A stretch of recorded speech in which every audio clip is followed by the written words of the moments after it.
Hey everyone, thank you for listening to another episode of Spoiler Force Podcast. You can find more episodes on any major podcasting platform such as Apple Podcasts, Spotify, iHeartRadio, SoundCloud, and even on YouTube. Don't forget to subscribe and make sure to follow and like Spoiler Force Podcast on Facebook. Hey, what's up, Ranger fans? This is Steve Cardenas, aka Rocky the Red Power Ranger, and you are listening to Spoiler Force Podcast. Morphin' time.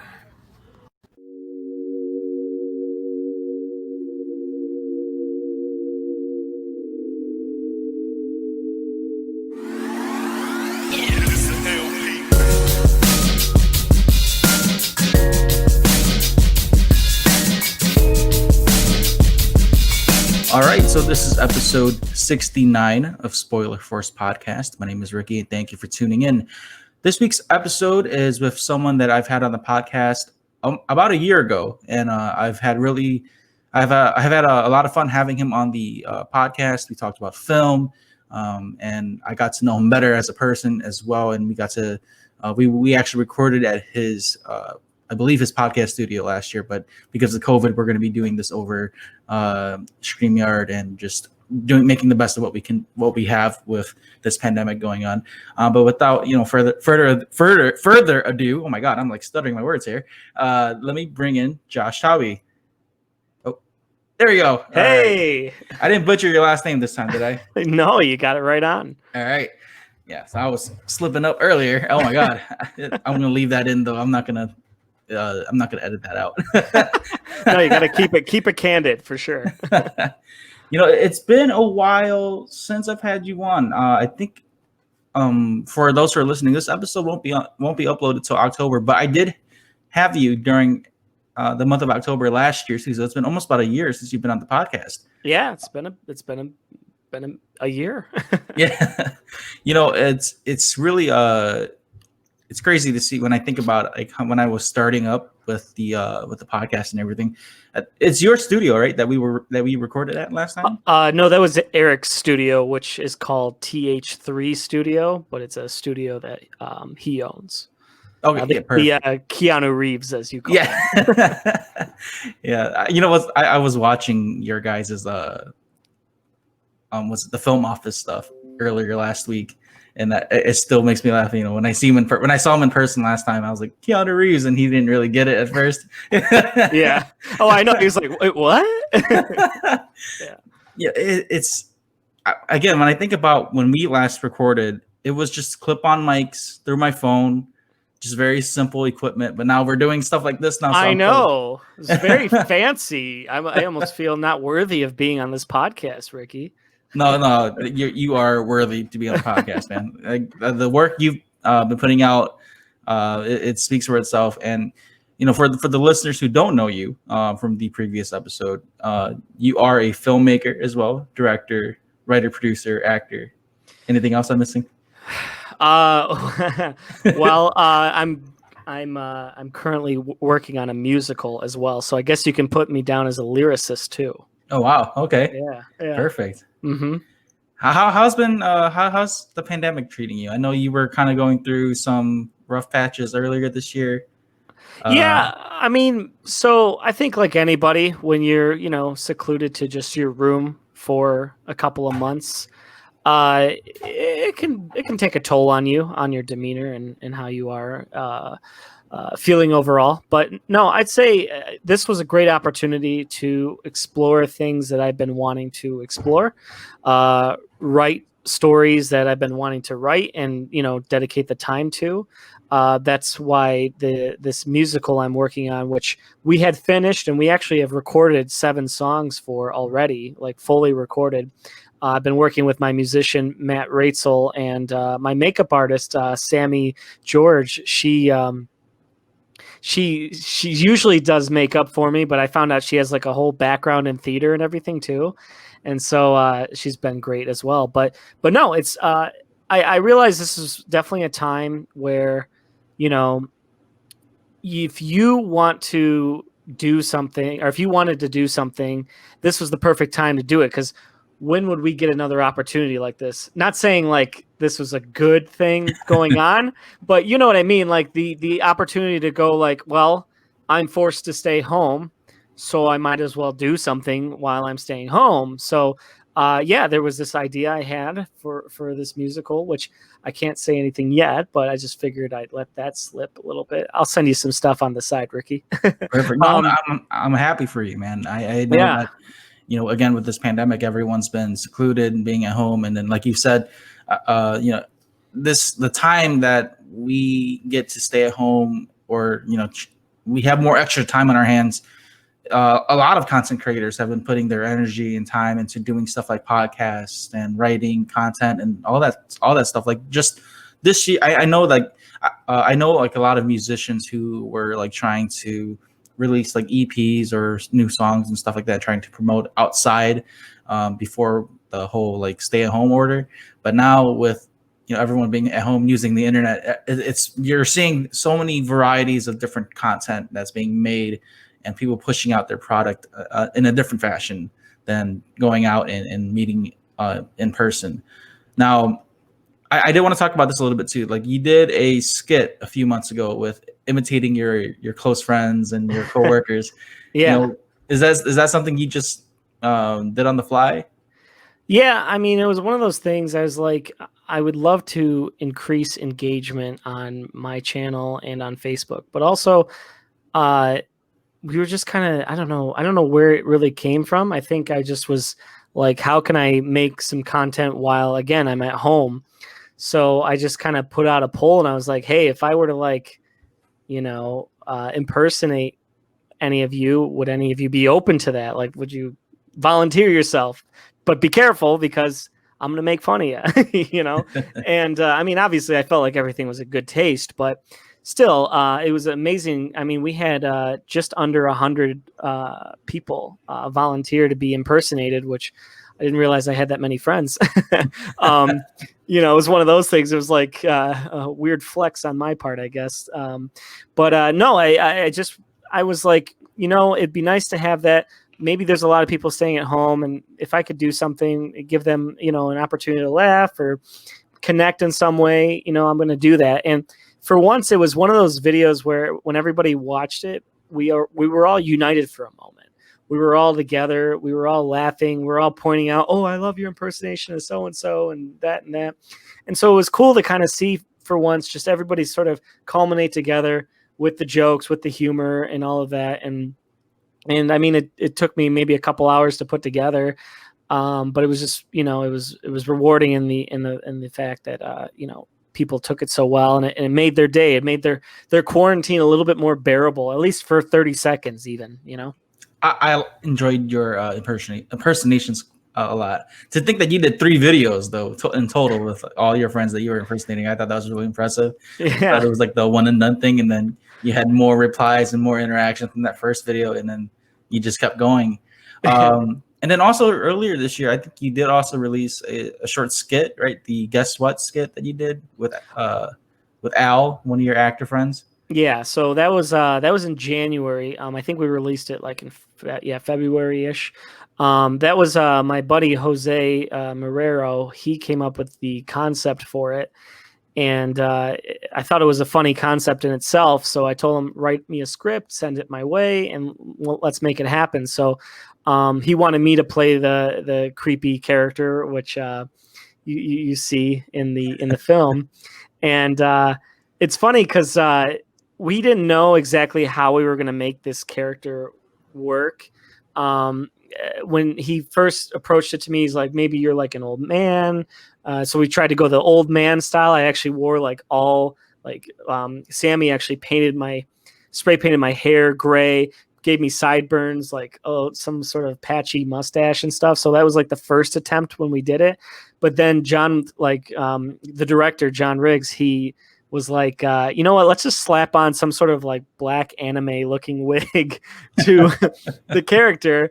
And I'm sure you appreciated it, Ricky, when he punches me in the face and you see like that gloss over my glasses, that sheen, the anime sheen, they call it. So yeah, it was really enjoyable to like play this character. And by the way, I've been asked about my laugh, and I completely improvised that laugh. That I never have been able to make that laugh in my life. I don't know where it came from. I can hardly replicate it now, but people say when I laugh, sometimes they hear it. So I don't know. Yeah, But, it had kind of like a creepish Joker, almost Tommy Wiseau kind of feel to it, very awkward, just out of the blue, just no one really laughs like that. So it was really standoutish when it came to that character, especially when Al's character threw you on the floor, like, what is it? And trying to get the answer out of you. And then I think the makeup really stood out to me too, like just when the zoom up of your face, and then you see like all the wrinkles, and then like the acting, and the teeth. Yeah, like that really stood out. Like, man, they did a good job. It almost looks like you were a completely different person. Oh, I know. I still couldn't believe it. I'm like, oh, who's this Jim guy? And then it's like, oh, that's me. So, no, it really worked out, adding the mole to my face and all that stuff too.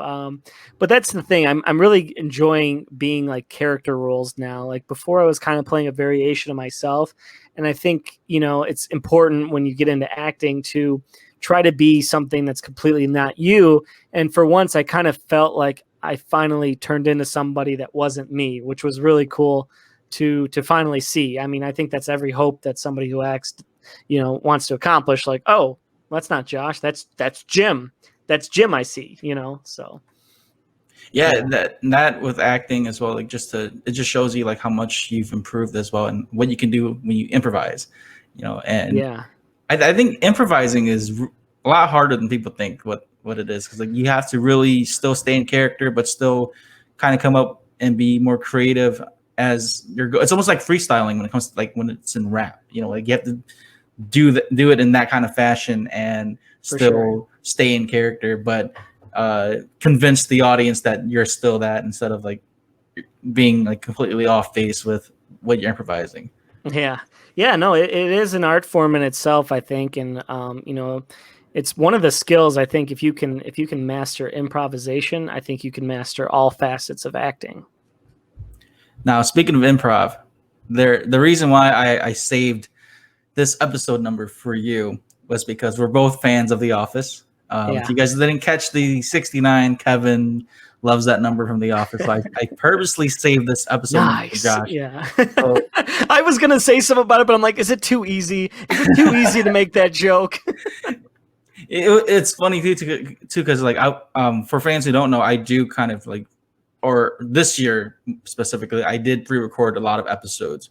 So I was like, damn, I think I'm booking too many or getting too many guests on the podcast, and I have to really like figure out how I want my order done. And then when I contacted you like back in the end of July around there, and you were up for coming back on the podcast, I'm like, okay, this is perfect. We're going to talk about The Office, since we're both fans of that too.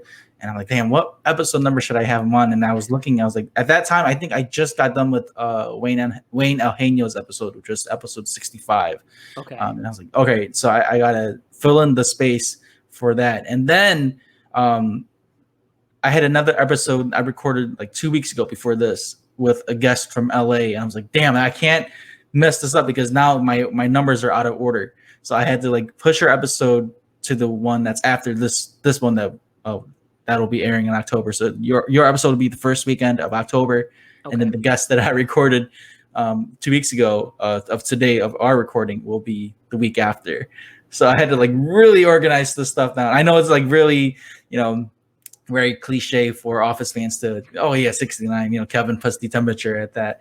But I had to do it, man, as Office fans. Oh yeah, I'm very flattered by this number. So thank you. Thank you.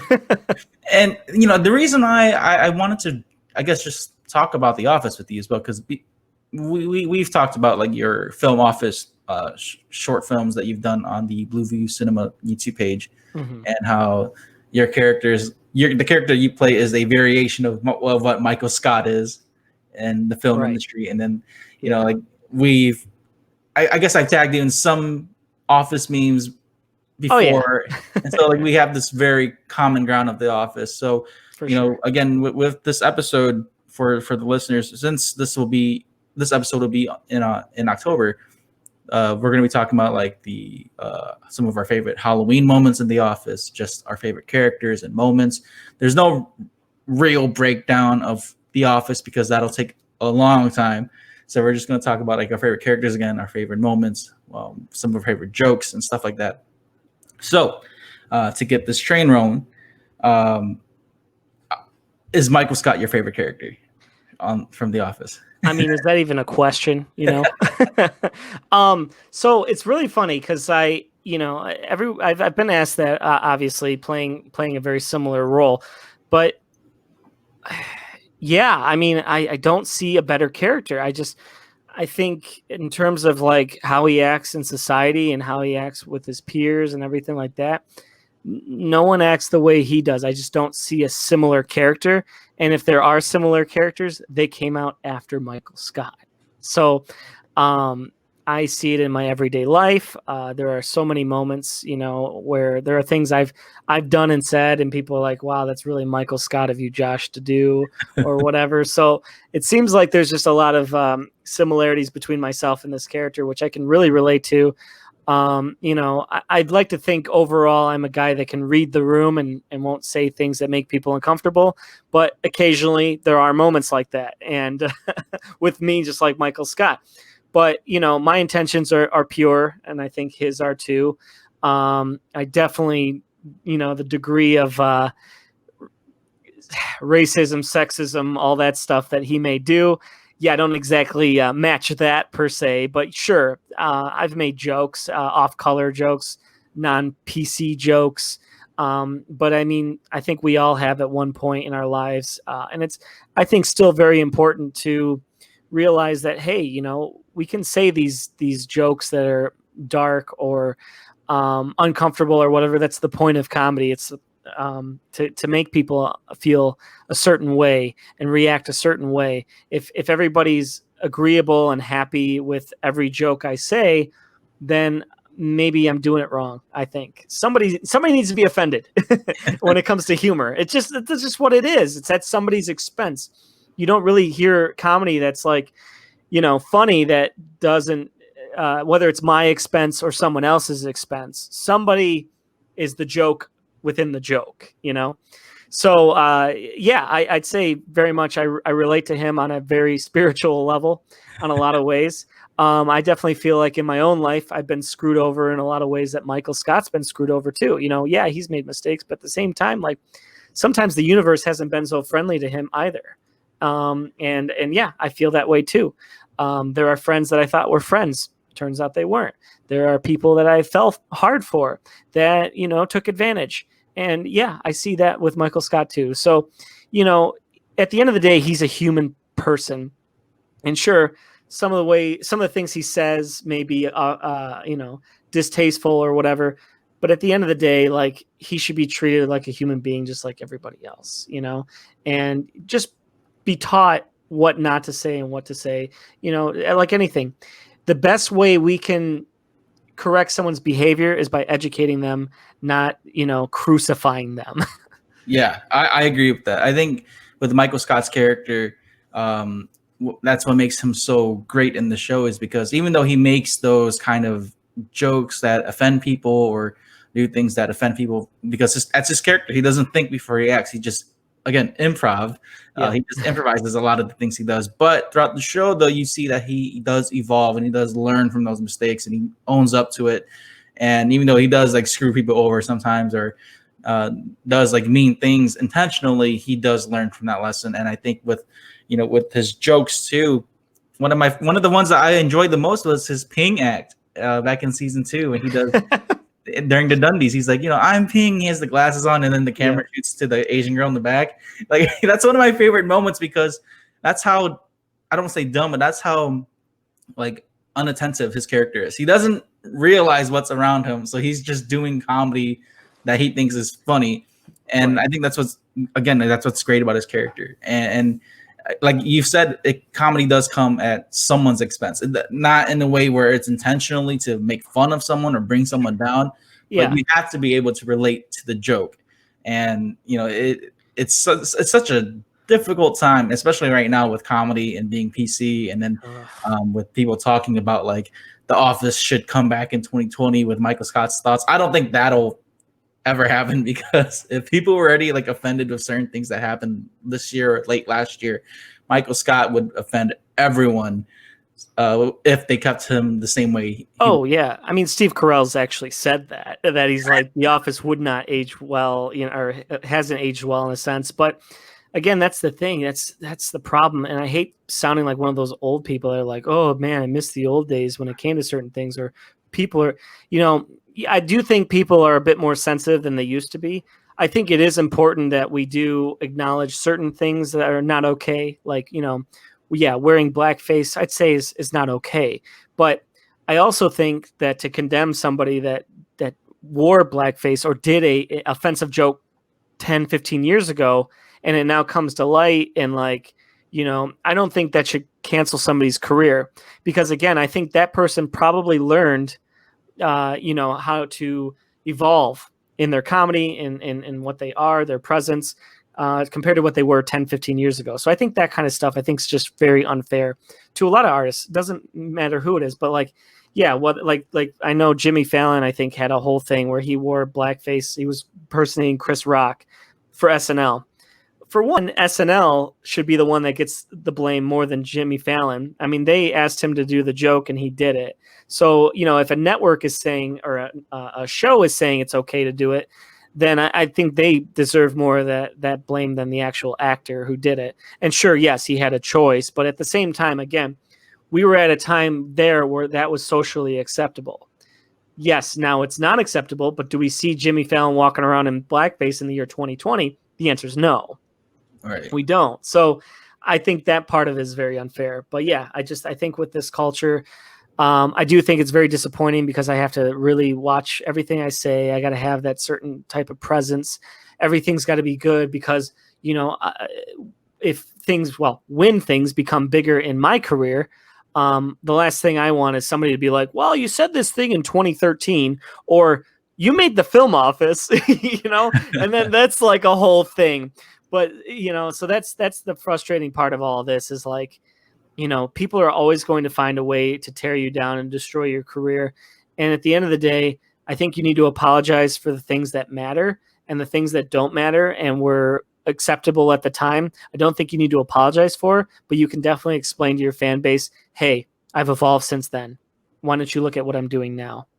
Do you think fans that go back and watch The Office repeatedly on Netflix, it's to kind of recapture what it used to be like watching TV, and to kind of just live in that moment from 10, 12 years ago, even more than that? Yeah. A lot of the jokes and settings in The Office are like, it was still, like you said, socially acceptable. I mean, some jokes don't fly now, but still, like, Sure. The majority of the show, it's still relatable. Like it's not like where anyone really stands out. It makes the setting of the show is pretty much at work. So I think that's what people loved it so much too.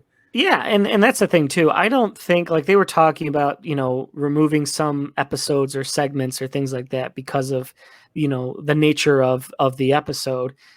I just don't think that's right, because, like, again, this is something that happened then. I think if we just remove everything that offends us, that could be a problem. And instead, we could just look at it and go, wow, look at how far we've come. Why can't we look at this as a stepping stool, as a measurement of where we've gone? And look and go, whoa, those jokes were not okay, but hey, I haven't seen a joke like that in the last 5 years. I really think we need to start looking at it from that lens, and we're not. Now, are there any other characters besides Michael that were your favorite? Like, for me, one of my other favorites were not obviously Kevin, but I'm trying to think of someone else. Damn, I can't think of it. I'm blanking out. Because I love all the characters. Of course. I love all the characters so much. So when I really want to place a second character after Michael, I gotta say Jim. Yeah. I feel like that's a little bit too, too obvious too. But I gotta stick with Jim just because of his pranks, and all his prank segments in the show were hilarious. Oh yeah, I mean, I think Jim's an essential character. I've always liked Dwight. I think Rainn Wilson as an actor is just so impressive. Like, that's one of the few people where I feel like he is Dwight. Like, he turns into that role, and I can never catch him. Where like John Krasinski, even Steve Carell, all of them, I feel like I see a lot of them in it, which is cool. That's great. I mean, that's probably why we like them so much, because they're cool people in real life. Where Rainn Wilson, you're like, there's no way. Like when you see him in interviews and stuff, you're like totally different person. Like he is Dwight in those moments. I never see him break character. He's always got that sternness and seriousness in his voice and tone and all that stuff. He's so good at that. So I give him a lot of credit there.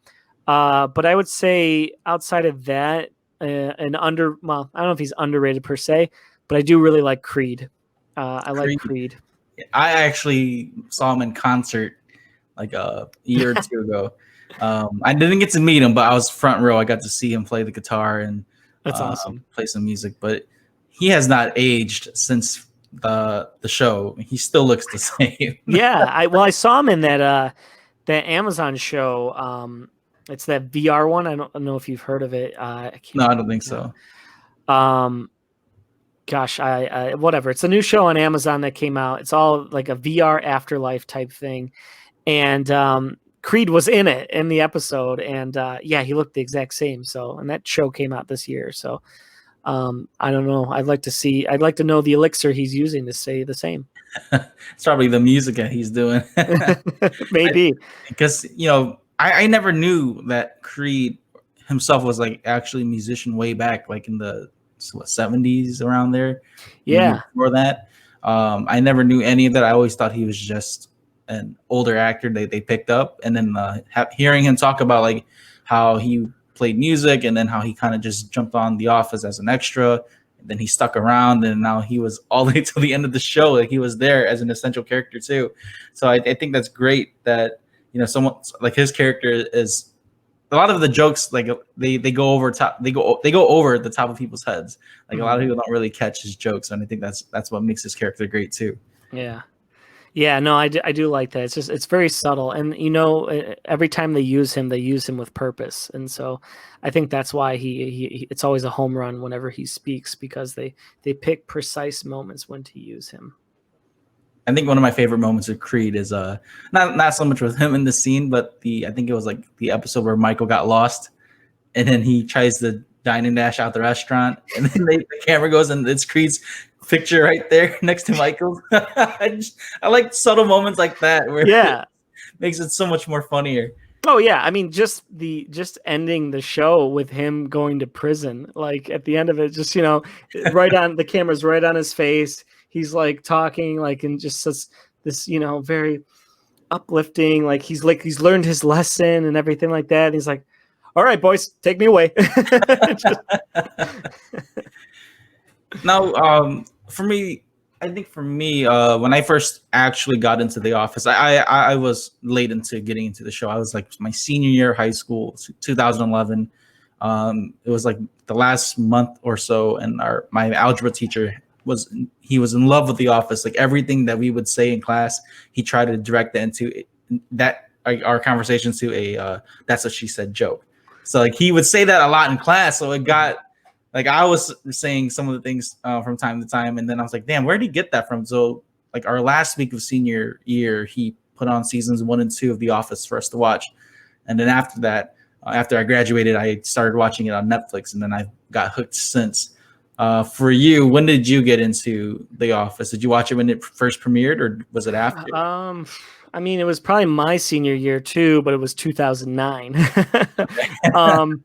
But I think it was about then, because I had known about the show, I want to say in 2007, maybe 2006. But I didn't really care for it. I just was like, like people brought it up, and I'm like, cool, okay, another show to watch, yippee. And then a buddy of mine had showed it to me in 2009. He was watching it a little bit, and so I gave it just a couple of episodes, and I'm like, okay, this is great. And then as I'm watching it, I just felt like I could really relate to Michael Scott. And because my friends kept saying that, they're like, "You're Michael Scott. You're Michael Scott." I'm like, what the hell are you talking about? What does that mean? And so then when I watched it, I'm like, oh, wow. Okay. Yeah, I see it.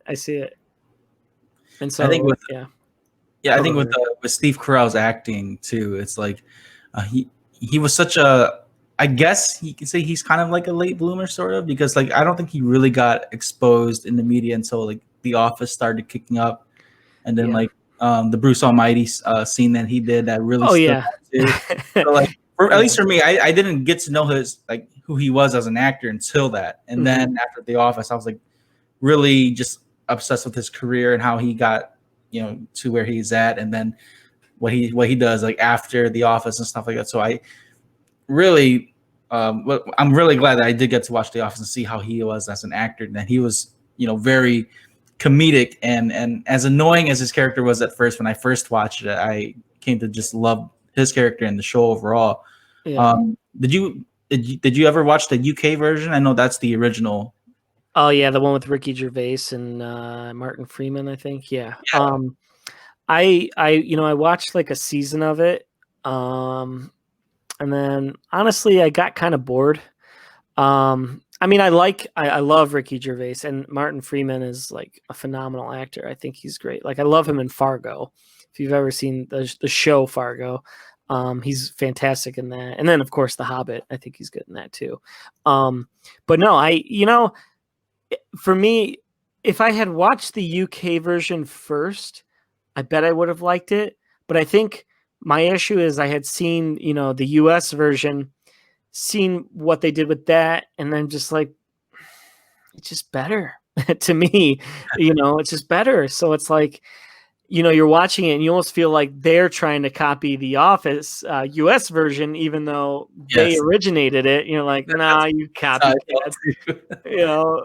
But yeah, no, I mean, what a great concept though. Like I give Ricky Gervais a lot of credit for coming up with this and then, inspiring obviously the US version. So yeah, I mean, everything, that's the thing. It's like somebody can invent something, but then somebody else can perfect it. And I think that's exactly what happened. They sort of pioneered the documentary comedy feel with the zooms and all that stuff. And then, the US version is like, hold my beer. We can do this even better. What are your thoughts on that, though? The way how they shot the show, because I know for you being a filmmaker and working with cameramen and stuff like that, most comedies or sitcoms like that, there's always like a laugh track, or it's always shot kind of differently. But with The Office and even the UK Office, it's more like you said, like a documentary with the cameraman's following the actor and then the close-ups, and then even like the interviews off to the side. What was your thoughts on like how they were producing the show? So at first I was like, what the hell? This is so sloppy. Like, with all these zooms and stuff. I'm like, oh my gosh, this is exhausting to watch. But then when you kind of look at it and you look at, the purpose for the zooms, the purpose for these sidebar interviews and all of that stuff, you start to kind of feel included in it. And I think that's why a lot of people like the show so much. Let's face it, Ricky, we're the type of society that wants attention. We want to be noticed. We want people to say hi to us, even though we don't, react a certain way back. If somebody says hi to me on the street, I'm like, don't talk to me. But overall, like, because usually I'm getting my groceries or something. I have stuff to do, but overall, we want to feel included. We want to feel a part of something. And I think that's what The Office does for us, is that we have these little side conversations. They're talking to us through the camera. They're looking at us in between different scenes, all of that. So because we have all of that, it says, hey, welcome to the club. Join the club. Be a part of it. And so now that the audience feels included, I think they feel a little warmer to the idea of that kind of filmmaking. So, where a sitcom, you got some guy, a couple of people, talking, and then some random laughter is coming out of nowhere, and you're like, "What the? Who's laughing? Where's this laughter coming from?" And I've always been, I never liked laugh tracks, because I just feel like it's like we're forcing, the audience to laugh when it should be funny on its own naturally. If we're adding in just a button where people are going ha ha ha ha, then of course, I'm going to laugh because they're laughing. So my brain tells me, oh, well, I'm supposed to laugh at this part. But it's so overused. And I mean, look at any like kid Disney show. I mean, they abuse that laugh track. You know, they'll be like, "So how you doing today?" I'm like, "Where's the joke in that? What's so funny about that? There's nothing funny about this." So that's why I like the Office so much, because the camera is almost indicating to the audience this is funny. When it zooms in on Jim going, you know, like that's that. There's a reason for that. They're going, yeah, Jim gets it. Jim thinks this is just as dumb as you guys do. You know, so I love this style. Do I think other shows should use it? That's I tough. think it's only like explicit, like it's not explicit. It's only like exclusive to The Office, the way how they've done it. Like they mastered that style of like shooting. And if other like you said with Michael Scott's character, like if anyone else does that kind of style, people kind of just relate that to like, oh, that's from like The Office or something. Right, exactly. Like Parks and Rec, for instance, you know, they utilized it obviously, and it works for them too. But I look at them and go, copycat, you know, and again, I know The Office copied The Office in a sense, but still, like it's just, you know, I think they just it comes down to the casting, Ricky. It comes down to who is in this show. We like. At least for me, I like everybody who's in that ensemble. I come from Phyllis to Dwight to Andy to, you know, all of them. Like they all work in one way or another for the show. So when you start throwing in a new cast and trying that same formula, although it worked for Parks and Recreation, it's like, well, okay, all I see is Leslie Knope trying to be the female Michael Scott. Weren't there like character or some of the actors from Parks and Rec that they did audition for The Office too, right? I think I've seen some of the audition tapes for that. I don't know their name. Yeah. Well, I think Adam Scott did. I think he's like Leslie Knope's like love interest or whatever. The skinnier guy. He's always like very deadpan. Do you know who I'm talking about? Yeah, him. So I know he auditioned. And then, I mean, the girl who, Rashida Jones, she's in The Office, but she's also in Parks and Rec as well. So yeah, she played Chris Pratt's, was it like his fiance or something like that? Yeah, well, I know Aubrey Plaza was in it too. She was like Chris Pratt's girlfriend in the beginning. I haven't really honestly watched the show. I don't know much about Parks and Rec. I don't either. I tried giving it a shot. Right. I only showed interest in it because of Chris Pratt, and that's the only reason why I wanted to watch it. Was because of the whole Guardians of the Galaxy thing, and then they talked about his weight loss and stuff. So when I watched Parks and Rec, and then I saw Rashida Jones in there, I'm like, okay, so I might give it a shot. And I couldn't grasp it. I've had some friends who tell me like, you know, The Office is overrated. Parks and Rec is so much better. I'm just like, Coke and Pepsi. You know, that's kind of how I saw it. It really is. Yeah. If you like podcasts like me and want to start your own, use Buzzsprout. Buzzsprout is a very effective and easy way to begin your podcasting journey. With easy-to-use tools, Buzzsprout can help you get your podcast to major podcasting platforms like Apple Podcast, Spotify, iHeartRadio, and more. You can view stats, create audio clips, and even have your own podcasting website. Buzzsprout has helped hundreds of thousands of people to begin their own podcasts like myself, and you can find ideas, tips, tricks, video tutorials to better your own podcast. Follow the link in the description to start your own podcast today, and once you sign up, you'll get a $20 Amazon gift card. This lets Buzzsprout know that I sent you, and this also helps support Spoiler Force Podcast. Happy podcasting. Do you struggle with eating junk food and late-night snacking? Well, I've been using FNX Sports Rebalance Super Greens, and I've been able to control my eating habits, get my daily vitamins, fiber, and loose fat around my stomach area. The Rebalance Super Greens comes in multiple flavors and is easy to use by just mixing the supplement in water. You can drink this anytime during the day and feel energized without any groggy after effects. Use the code SPOILERFORCE, all one word, SPOILERFORCE, and get 15% off your very first order.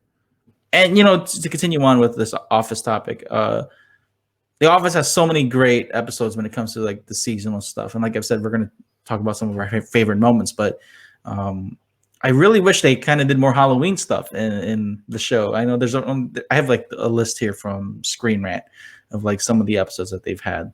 Like the first Halloween episode was Halloween season 2 episode 5, where Michael Scott has the paper mache dummy on the shoulder, and then he has to fire someone at the end of the episode. Yeah. Mm-hmm. And I don't know, that episode was just funny to me because of how he was trying to like, how do I maintain being a friend and a boss to someone while firing them? And then just all the suspense up until the end where he was trying to figure out like who to fire, like a Creed moment in there where he's like, who should I fire? Creed, and Creed's like, fire Devin, like he doesn't do anything. Yeah.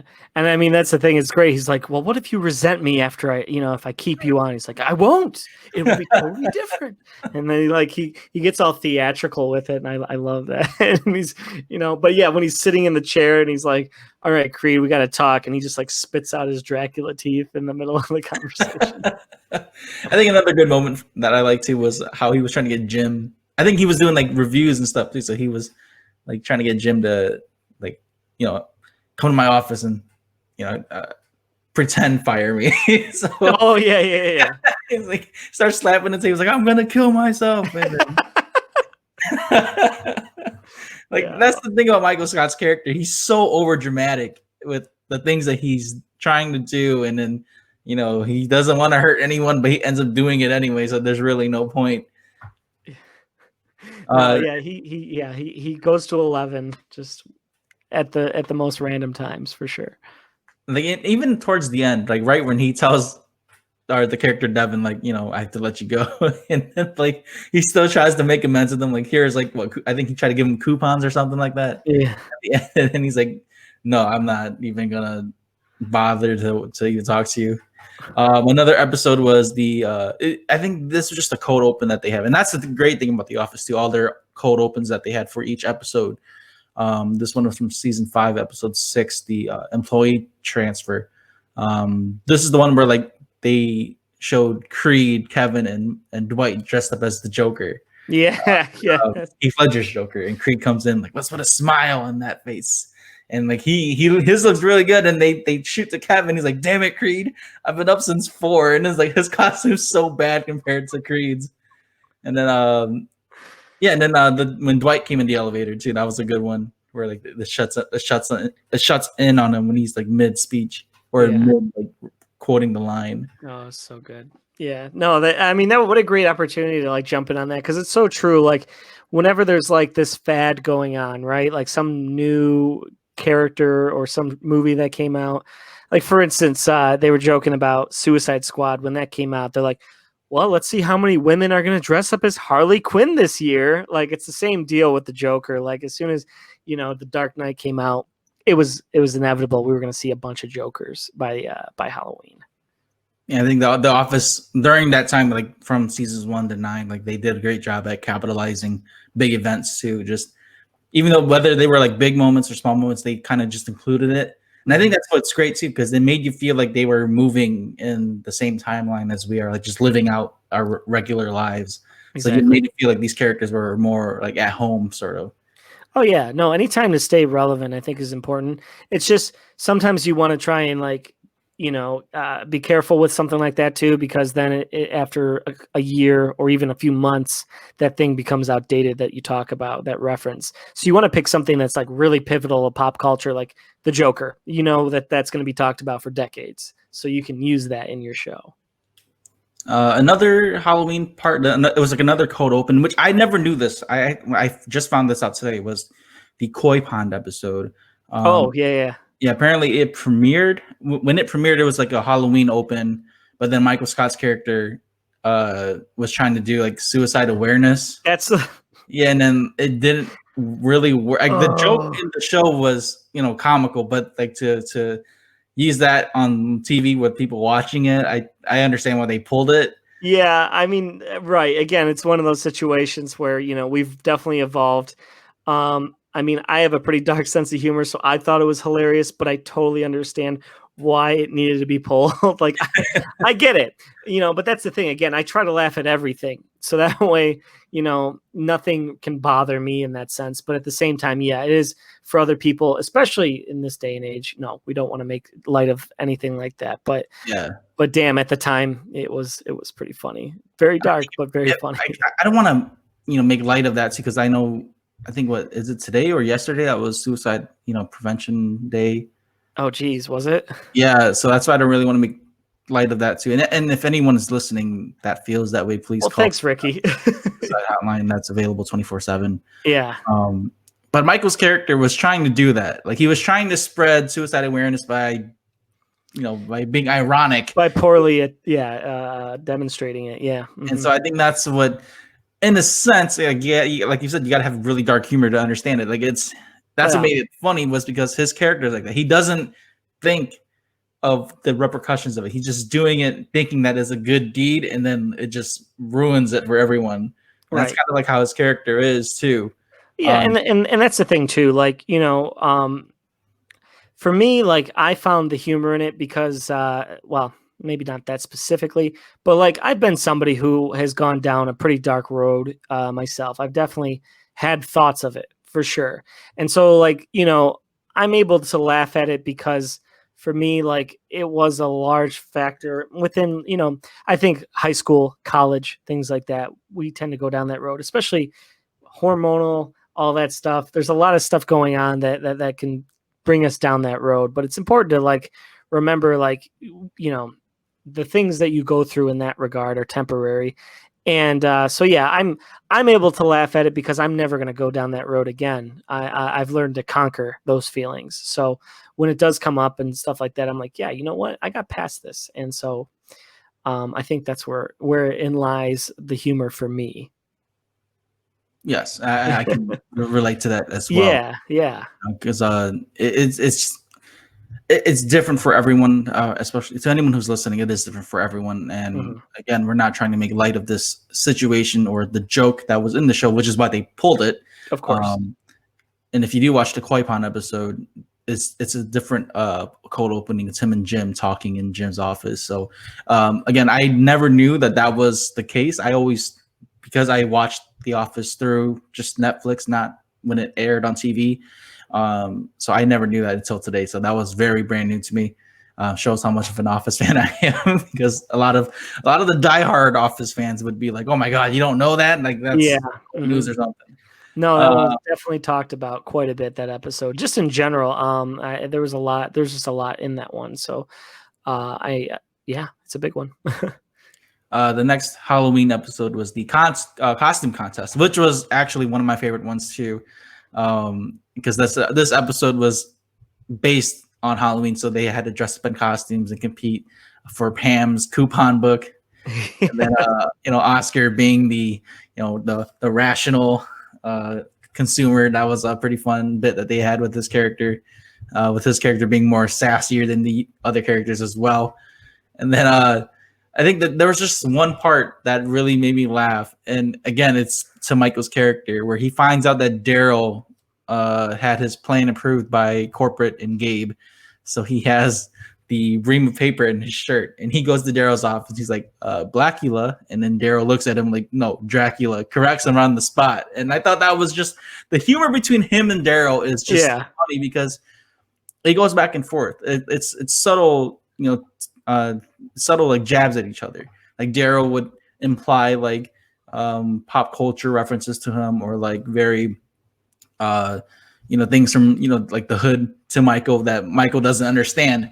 Like there's episodes where he was teaching him how to speak slang, and Michael can't, he doesn't get it, so he's just doing it because he thinks it makes him look more cool. And then like they had the handshake where like they crossed fingers, and so Daryl's like Craig Robinson's character, like you could tell he's gonna break by he's about to laugh doing that handshake with him, and it's so funny. And like other moments too, like where Michael's asking him like, how do you make jokes at people? And so they start roasting him on the spot, and then he's like, well, not at my expense, and they just continue to keep roasting him. So I love the dynamic between him and Daryl, because Daryl knows how to get to Michael, and then Michael just says really obscene things to Daryl, and so it kind of evens out with their characters. Right. So that was one of my favorite moments of the costume contest episode. Yeah, and see again, I think it's a great reminder of how to handle a situation. With Dwight calling him Blackula and him correcting him right on the spot, instead of flipping out and going through everything and saying oh, I feel unsafe because you said that, and God, you're a racist. Just be like, no, no, idiot. Like, just fire it right back. That's the thing. That's why I'm as close with my friends as I am, is if I say something off color, they just insult my intelligence or something. And it's funny to me, And so that's what we need. That's another good moment you brought up too, because the Willy Wonka episode, he goes to Daryl and he's like, you idiot. He goes, start over, sir. It's like because he's so afraid of Daryl, so he just kind of recorrects himself already, and that makes it just so much funnier because like Daryl shows no fear to Michael's character. He just he just ignores Michael, belittles him, even though that's his boss. So I think that's like it's such a great character relationship between the two. And again, with Michael just trying to be cool with Daryl and it's almost like he's overreaching, like trying to, Daryl, look how cool I am. I can hang out with you. And Daryl's like, no, like that. Exactly. And that's the thing is like, at the end of the day, it may not be like obvious, but there's still a little bit of a level of respect between those two based on how they banter back and forth. And I really like, since we're on this topic too, I really like Daryl's development as a character. How he went from foreman of the warehouse, dealing with Michael's antics at the warehouse, coming up and then working in the office, and then evolving more and more to where you see like he gets promoted and then works out of the office and stuff like that too. I think that was great for his character. Oh yeah, and he was very deserving of it within like those promotions. Like it made sense for Daryl to move up the ladder because he's one of the smarter people I think in the office. So it was like, yeah, okay, this makes a lot of sense. Now there's times where he gets a little bit lazy or careless, which we've noticed in some episodes, but overall, yeah, he's a bit more of a voice of reason compared to other characters for sure. It's like how the hell did Creed make it this long? Like for him to get arrested, it's honestly, I'm like, how did you not get arrested in like season 3? How'd you make it to the 9th season? Yeah, and again with Creed's character, like a lot of the subtle details that they use with him, like you kind of realize, like even during the interviews, he's like, he took someone's identity. How when they were posing for pictures for the ID, he does like a like a jail pose. He turns to the side, and the camera guy's like, "No, we're good here." So he gets up and leaves. I think like just subtle jokes like that. Yeah, again makes the show great. Another episode for the Halloween for The Office was Spooked. I actually watched this one earlier today. I wasn't a big fan of season 8 and 9, so I barely watched those seasons. Oh yeah. This episode was when James Spader was still in the show. I thought they could have done more with Robert California. I felt like they kind of underused them towards like the end because like it wasn't consistently funny for me. But in this episode, though, he goes around the office and while they're doing a party, brings his son in. I had no idea that David Mazoux was his son in the show. And those of you who are Gotham fans, that's the actor who plays the young Bruce Wayne in the TV show Gotham. Yeah. So I actually met him in person at what was it, Heroes and Villains, and I had no idea he was from The Office. If I had known that, I would have brought that up meeting him. But he was so young in the episode. But anyways, yeah. This episode, like they're doing the costumes and stuff, and I think one of my favorite moments in this one was where Dwight comes in as a StarCraft character, but because Taube, he's like, no, you gotta get rid of your weapons and stuff. And they show clips of Dwight coming in with all sorts of weaponry and different extra like details to his costumes that's dangerous. So Taube keeps taking it away. And so when Dwight comes in as the StarCraft character, they're like, what are you, like a Jamaican zombie woman? Like he's like, no, I'm not that. No, you would know if Taube didn't take away my blades. Yeah, no. It's like, yeah, his lack of common sense too. It cracks me up as well. I think this is the last Halloween episode. Here Comes the Trouble. It's been a while since I've seen this one. Apparently, this is the one where this one's been used in memes. It's the one with Dwight having the jack-o'-lantern on his head and he gets stuck in that episode. Okay. So I don't really recall too much of this episode, but apparently from the summary here on Screen Rant, they're saying this is the episode where Andy's Cornell a cappella group comes in, and then Broccoli Rob, who's mentioned throughout the show, finally comes in, makes his appearance, and it's Stephen Colbert. That's right. Yeah. Okay, I remember this. Yeah, that one's been a while too. I can't say that I've watched 8 and 9 more than like once. I'm pretty sure. Like I was the same way. Like when Michael Scott left, I felt like I left interest wise, and I mean, I did give them all a chance because I was like, well, let's see what happens with it. But there's a few people that argue that 8 and 9 is like the best, and I'm just like, what? I don't know how that's the case though, man. Because it's like I've said, like with season 8, it was very inconsistent with James Spader. Like there were some episodes where he'd be there, some where he's not, and then I liked his character because he was just so stoic, and he just waited for the opportunity to say something or to act and do something. And then when Andy became manager, and I was like, oh man, I felt like they were kind of pushing it. And then season 9, it was just, I don't know. Season 9, I think the only good moment was at the end. Excuse me, when Michael Scott came. Yeah. Jim's prank came to plan and stuff like that. Yeah.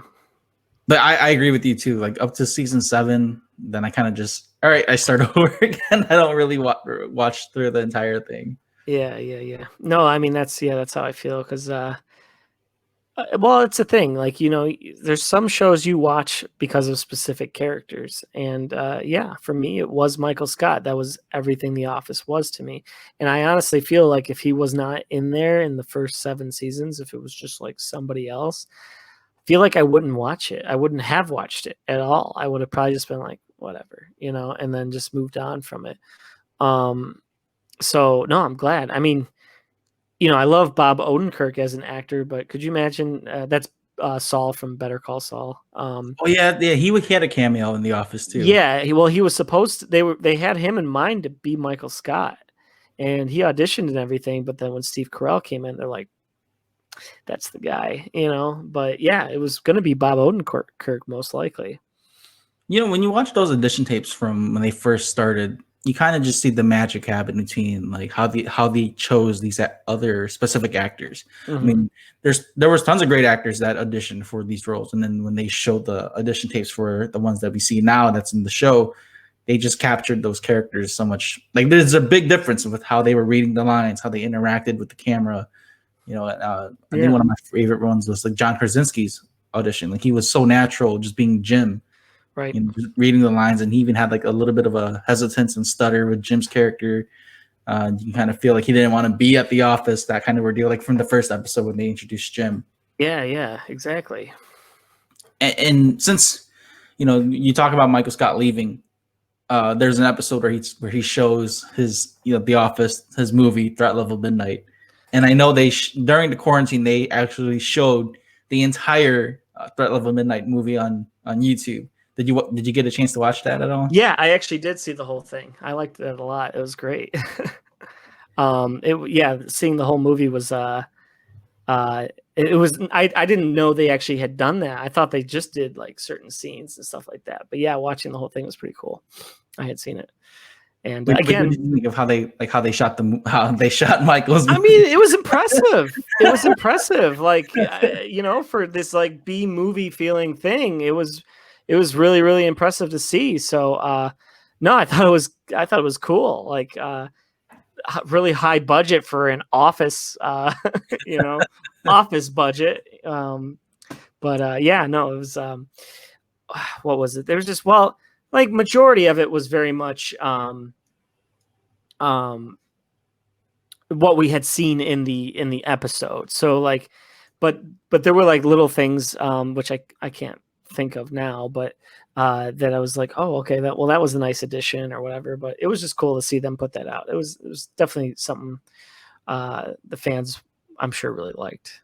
I think some of the additions was like Tony, the character Tony that Michael fired. Yeah. From, forgot which branch, but he was the piano player in there. Yeah. Yes. And pieces of like other characters that were in the show that got to be in the Threat Level Midnight movie. Yeah, that was awesome. I do like though, like compared to the episode that the stuff I liked more was like the cutouts, like where they showed Jan, like, oh, he finished the movie and stuff, and then they cut to her scene, and then Karen's character, like, have you ever been with a group of bachelorettes? And she's like, why is my line, shown out or excluded out? And I thought that was pretty funny with how they were reacting to Michael's movie. And then, of course, one of the best moments in there was Toby's head exploding. And then like that's the most crucial part of the movie. Yeah, wasn't there like several different angles too, or like redone? Yeah, it was like replayed. I was like, oh my god. It's just Jim's character, Goldenface, shooting Toby, and then like it just different angles of his head exploding. Yeah. So good. So good. And that's what I like too, like the Toby and Michael's character. Like from the get-go, Michael just hates Toby, and throughout the whole show, Michael just kind of bullies him, makes fun of him. And then I think recently, they were like, I guess whoever it was, whether it was like the staff or someone, confirmed that Toby was the Scranton Strangler. What were your thoughts on that? Yeah, I think he was. I mean, with him talking about it so much and everything like that, he obviously in the universe itself, he's probably not and everything, and I know he probably isn't, but like he definitely exhibits traits of somebody who would strangle somebody. Like just the quiet demeanor. It's always the quiet ones, Ricky. It's always the quiet ones. I feel like it's Michael's fault for sure for bullying him at work, and then like. Well, yeah, that's the thing. I think Michael should be going to jail with him. Just maybe not on as much of not as great of a charge, but yeah, he should go to jail too. Now, were there any favorite moments that you've had? I know I keep talking about the stuff that I like, but sure. Were there any moments that you really enjoyed from The Office? I mean, really, anything with Jim and Dwight. Is always enjoyable to watch, whether it's Jim stealing Jim having somebody else playing as him, like the Asian actor, and he's like, what are you talking about? This is my family and everything like that. And then with Jim copying Dwight's look, I think that's probably my favorite. One of my favorite moments of all time is when he's like Bears beats Battlestar Galactica. Like that when I remember the first time watching that, I was like, this is excellent. Like just the way it was done, his response, all that.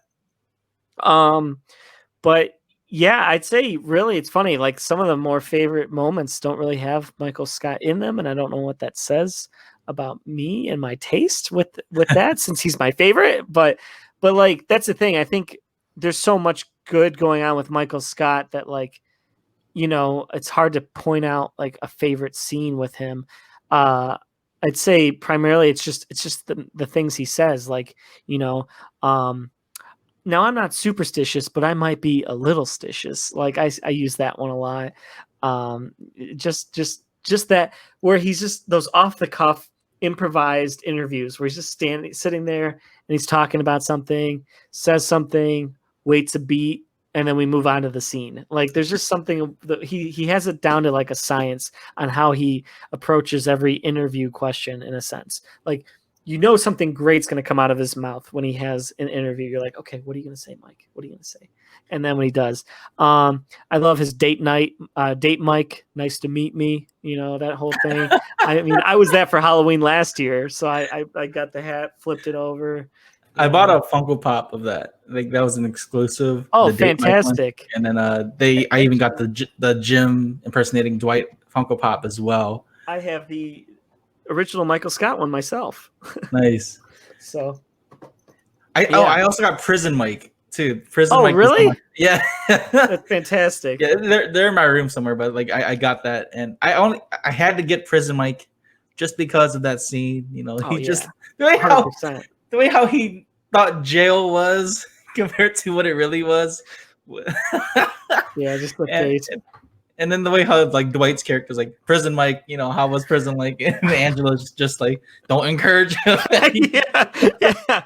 Oh my gosh, I know so like most of my friends are Angelas. They're all like, don't humor Josh. Don't listen to his stupid pun. Don't do it. Like that is that. Anytime there's a pun involved, they're like, and they get all upset.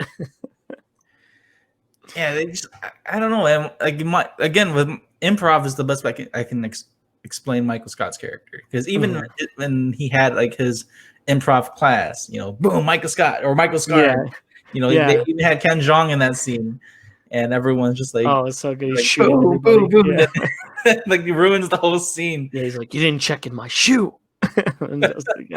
It's ridiculous. So good. And they just go with it too, because they know it's improv. That's what made it great too. Like, no one complained. Come on. You could tell like they didn't want to work with him, but no one complained about him just shooting them in the improv scene. I think another great one was you remember that scene where he talks about like where he booed the Sweeney Todd actor, and he's like, "Hey, you're the guy who reenacted the entire like Law and Order scene," and they show his audition for Sweeney Todd. He just reenacts all the sound effects, every line and every character. That was great. The fact that they saved that towards the end of that episode is what made it so great too. Yeah. Oh man, that was so good. He's just the best. I mean, really. Yeah. I don't know. I don't know. You can't really write a better comedic actor or character like Michael Scott in my eyes, but other people would disagree. Whatever. Now, before we wrap things up here, Josh, I know that again, I feel like I've spoken mostly my piece of the show. But this topic has been, I believe people still talk about this too. I've seen memes and I've seen comparisons and checks and stuff like that. But Pam versus Karen, that's a topic that a lot of Office fans like to say. Some people point out that Pam's a bad character because she, put herself in between Jim's relationship. Vice versa, Jim did the same thing when she was with Roy. In that, at the end, Karen was the innocent one at the end, but then she was also like trying to change Jim. What were your thoughts on that, and who would you choose between Pam or Karen? Well, ultimately, I think Pam and Jim are meant for each other. Even though the situation was kind of crappy with Karen and everything like that. I mean, there's a lot of.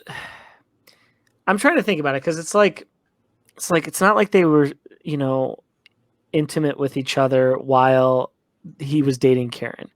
Like they're very good friends. They're close. They've always had that chemistry. So. We can't pin them for anything like that, I think, because like she knew about this going into it. Now, if you were in a situation where like they had just met, let's say Pam and Jim just met after they were dating, and then they started showing some interest and stuff like that, that's where I'd be like, all right, you guys are kind of crummy for doing that, for like kind of breaking this up, about the relationship. But the two of them always kind of liked each other a little bit. And even before the relationship, it's just Jim moved on because he thought it was over kind of thing. And then when he met Karen, he's like, all right, well, I mean, this is good. Why mess this up? But sometimes there's just moments in your life where you're just like, I need this, or I need to be real with myself. I want this individual more than I want the other. And yeah, it sucks. And yeah, Karen wanting him to do certain things. I mean, nobody should have to change who they are in a relationship. But there are just people out there that do that, and you feel like you have to do that in order to be loved by that person. So it's very conflicting, I think it's a complicated answer, but I mean, ultimately for Jim, I'd be Team Pam because I think they have that chemistry. They have that history with each other. But yeah, I think Karen just ultimately loses in this situation, and she'll move on. I'm sure, as you see later on, right. It works out for her in the end. So at the end of the day, no one's really a villain. They moved on. It was just an unfortunate situation. That's a great answer. For me, I didn't think of it like that. I put myself in Jim's shoes instead of thinking of Jim's point of view. So for me, I always I lean towards Karen, but because of the way how they wrote the plot and Pam has more character development, I can see why they chose Pam too. Mm-hmm.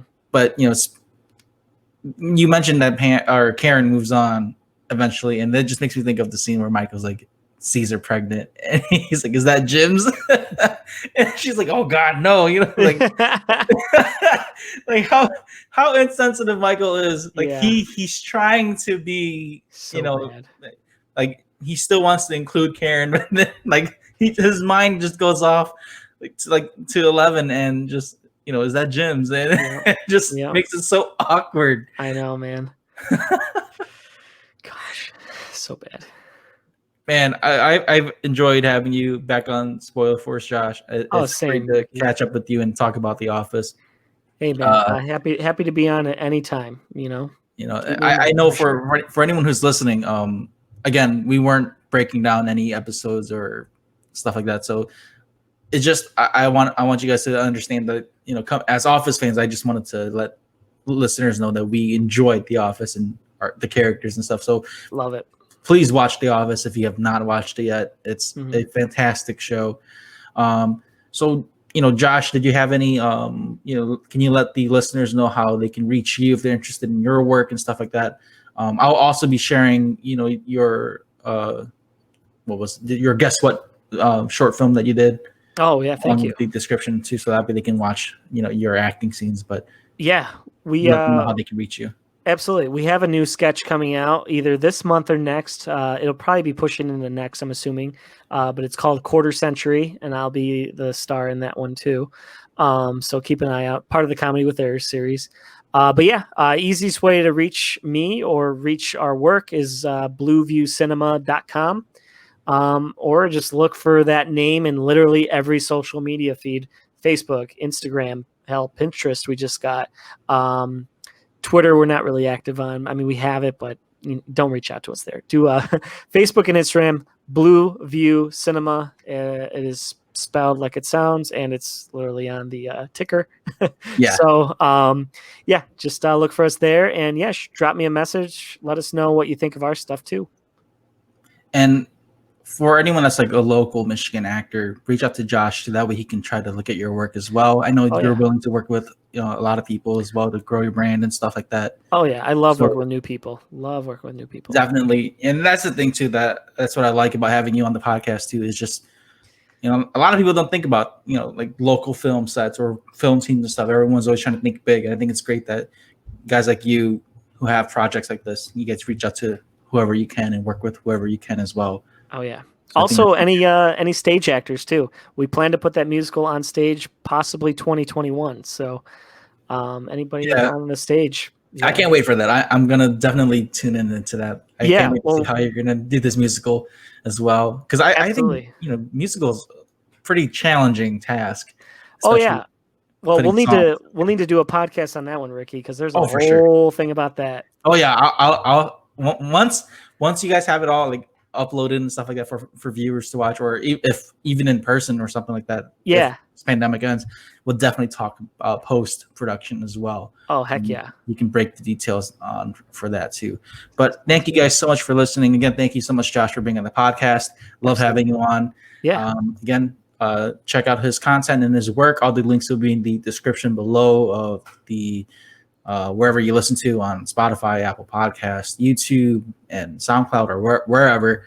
Again, thank you for supporting the podcast, and have a great day.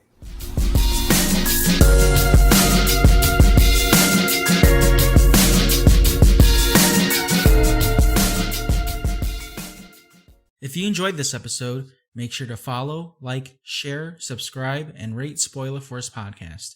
For comments, questions, or criticism, you can email me at rickyvang92@gmail.com or message me on Instagram at instagram.com/rickyvang92.